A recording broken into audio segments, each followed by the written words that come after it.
Hi, my name is Annie. Welcome to the Walking Word, where we go through the Holy Bible in a year as part of discipling. We are currently in the book of Ruth, one of my favorite books of the Bible, because it's a foreshadow of how Christ will love his bride, loves his bride, not will love, loves his bride, the church, and how he treats her and what he lays down and why he goes out of his way for the sake of his bride. Um, and we're in chapter 4, which we're going to see Boaz finally marrying Ruth.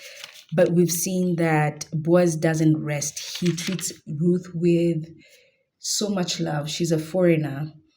Um, she ensures that he doesn't lack, provides for her meals. He exhorts her, really encouraging her spirit. Remember, she's coming from a lot of pain and loss from the land of Moab, where she lost her husband. Her sister-in-law has left her. Her father-in-law also died. Her brother-in-law also died. Like, she's just coming with a lot of baggage. And this is a reminder for those who you've just come from a lot of heaviness and you don't know where to begin. Ruth is such a beautiful book to just see how Christ wants to love you and how he's expressing himself as the bridegroom, as the chief bridegroom to you, and take it in and being a bride is not a thing for women only. It's an office. It's you understanding that the Lord is your provider, the Lord is your protector, the Lord will be the one to encourage you. The Lord is the one, stand on his word, stand on his promises, stand on his instructions, be obedient to what he tells you to do, and the fruitfulness of it will reveal itself. So I really do love the book of Ruth, and the story doesn't end. The story of Ruth doesn't end because we see it again when she's mentioned in the lineage of Jesus later on. So her story transcends the generations of the Bible. You know, she is in the Old Testament. We'll see her bit again in the lineage of David because she's in the lineage of David. Then, of course, it ends with her, with the lineage of Jesus, and one thing to emulate about Ruth is that childlike care, that childlike trust, where she just trusted her mother-in-law. She finally fully trusts Boaz and the plans Boaz has for her. Don't worry, go back to your mother, take this barley, do this, don't do this until I come back. And you can see that full trust in God, and also her trust in Naomi, trusting the right people. God will send you the right people to lead you even closer to Christ. And God has already fashioned who it will be to lead you. Not everyone is meant to labor concerning you, and neither are you meant to labor concerning everybody. So God uses specific vessels to bring you close to him. And so it's just being attentive to know what those vessels are. So Naomi is a vessel, Boaz represents Christ, and Ruth is just enjoying the fruits of having both the right vessel and having Christ and sitting at his feet and just laying down at his feet. So in chapter 4, Boaz marries Ruth. Boaz went and took a seat at the gate. Remember, at the gates is where a lot of decisions were made. Both in the spirit also, gates represent where a lot of decisions are made. Things you come into agreement with, a lot of it happens in the spirit even before it manifests in the natural. So it's the same thing. Boaz went to meet the men at the gate, meaning just this is where the councils of elders sat to make decisions for the community. So Boaz went and took a seat at the gate. Remember, he was an influential man. And when he saw the closer relative of whom he had spoken come along, so remember, the chapter 3 says, Naomi ends it by saying, Boaz won't rest until he settles this matter. And this is where we see Christ's foreshadowing. Um, he goes to the gates, which is the courts of heaven, concerning you, and he will not rest until your case is heard. Boaz went and took a seat at the gate, and when he saw the closer relative of whom he had spoken come along, remember there was one who was closer to to Ruth and Naomi, both actually as kinsmen, than he himself. So there was another layer she was to bypass. Now this now this guy coming along, think of it like this. It is everything that you need to bypass before the Lord's decision. Be it law, it's not that Christ abolished the law. No, he was the fulfillment of the law. So whether it is religion that's bounding you, whether you think you're not worthy of the laws and commands of God and that you will never be able to attain this thing that can never be achieved, whether it is the voices of people, there's always another layer that tries to separate that which has already been set for you ahead. That tends to, sometimes it's spiritual warfare. So whatever that layer this other kingsman represents, whatever it is in your life that this kingsman represents, another layer before you get to your promise. And when he saw him, when he saw this guy, this layer coming along, come and sit beside me. And he did so. Then Boaz picked out 10 of the elders of the city and asked them to sit nearby. So he gathered the courts of heaven on your behalf concerning you. When they had done this, he said to the near relative, Naomi, who has come back from the Moabite plateau, is putting up for sale the piece of land that belonged to our kinsman Elimelech.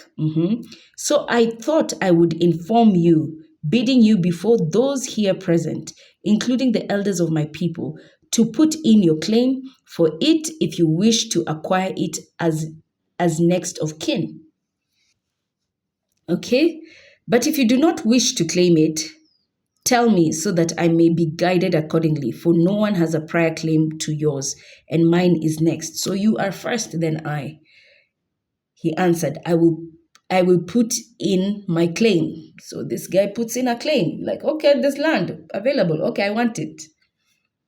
Then, and think of it this way, every legal right over your life that allows the enemy to torment you, oppress you, possess you, every evil and vile, everything that dictates that, yes, you lived a wretched life and you deserve to be where you are.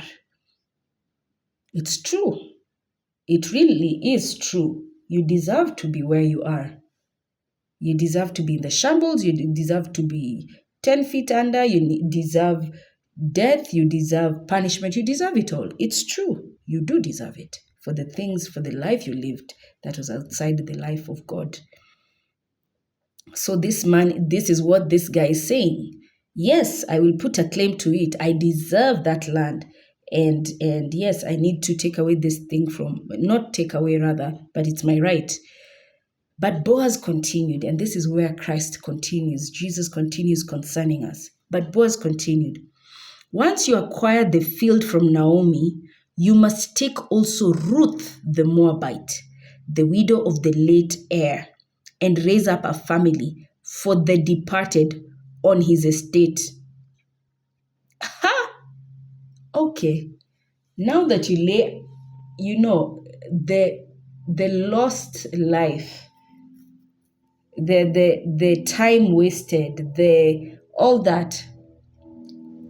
Now this person must claim that also to be theirs. You see how oh, our God, oh, our Father is so wise. He is so wise. The same thing that the world will tell you you deserve. Now God is telling them, okay, fine, then you also pick it. If you're laying a claim on them, pick up that claim also to be yours. This is how ha. I really love this story. Once you acquire the field from Naomi, okay, you want to lay a claim on the land, okay, no problem. You must also take Ruth, the Moabite, the widow of the late heir, and raise up a family for for the departed on his estate. Me, take a foreigner, the people who God told us not to marry, number one. Two, she just comes with bad vibes. Her husband died, her brother-in-law died, her father-in-law died. Like she's just followed by calamity everywhere. Me, take up that? I don't think so. The near relative replied, "Oh, I cannot exercise my claim lest I depreciate my own estate. Uh-uh, uh-uh. I'm not taking it. Mm-mm. Nope, not interested anymore. Not interested. Put in a claim yourself in my stead instead of I. Put in a claim for yourself instead, for I cannot exercise my claim.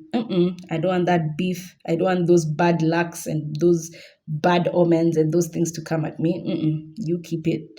Now, it used to be the custom in Israel that to make bidding a contract of redemption or exchange, one party would take off his sandal and give it to the other. Do you remember from the story of when we're looking at the Levitical marriages, and if um, a man refused to inherit his dead brother's bride so as to keep his lineage going, then at the city gate, the elders would then take off his sandals. But in the case where they agreed, there would be an exchange of sandals. So look at this. One party would take off his sandal and give it to the other. This was the form of attestation in Israel. So the near relative is saying to Boaz, acquire it for yourself. Drew off his sandal. Boaz then said to the elders and to all the people, you are witnesses today that I have acquired from Naomi all the holdings of Elimelech, Chilion, and Malon. I also take Ruth the Moabite, the widow of Malon, as my wife, in order to raise up a family for her late husband on his estate, so that the name of the departed may not perish among his kinsmen and fellow citizens. Do you witness this today?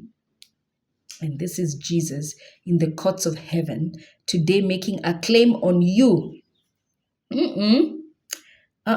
Yeah, that was Annie. She was a thief. She was a murderer. She was a harlot. She was a foreigner. She did not belong. She was a liar. She stole bribes. She gave bribes. She uh, did all manners of wickedness. But in this court today, I claim her. This is Christ speaking on your behalf in the courts of heaven. All those at the gate, including the elders, said, we do so. May the Lord make this wife come into your house like Rachel and Leah, who between them built up the house of Israel. May you do well in Ephratah and win fame in Bethlehem. With the offspring of the Lord will give you from this girl. May your house become like the house of Perez, whom Tamar bore to Judah.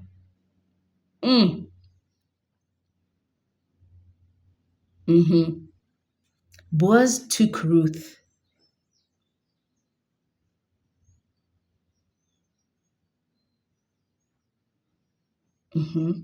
Boaz then took Ruth, we're in verse 13, when they came together as man and wife. Okay. The Lord enabled her to conceive, and she bore a son. The Lord, nobody else, the Lord Himself enabled her to conceive, and she bore a son. Then the women say to Naomi, remember the same Naomi who used to call herself, I am bitter, call me Mara. I don't want to hear it. I'm in pain. I'm in pain.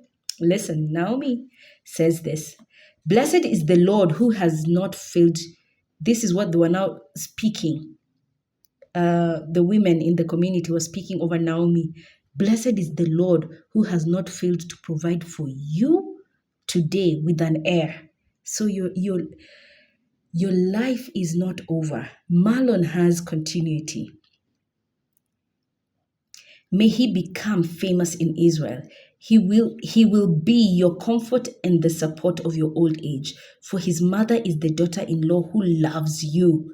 She is worth more to you than 7 sons. The daughter-in-law you got was worth you more than 7 sons. Naomi took the child, placed him on her lap, and became his nurse. The grandmother raised the son, her grandson himself, like held him, and the neighbor women gave him his name. Oh, and these women gave him his name at the news that a grandson had been born to Naomi. They called him Obed. You will have favor and honor before men. And this is what these neighbors mean, that these neighbors will come and see the delight and the light God has shone upon you. They called him Obed. He was the father of Jesse, who was the father of David. So Ruth ended up being the great grandmother of David. These are the descendants of Perez. Now, scripture is wrapping it up for us now. Perez was the father of Hezron. Hezron was the father of Ram. Ram was the father of Aminadab. Aminadab was the father of Nahshon. Nahshon was the father of Salmon. Salmon was the father of Boaz. Boaz was the father of Obed. Obed was the father of Jesse, and Jesse became the father of David. An everlasting kingdom lineage will come from a womb that was rejected, dejected, embarrassed, spat on. From tomorrow, we enter an interesting book, an interesting judge. His name is Samuel. Have a blessed day.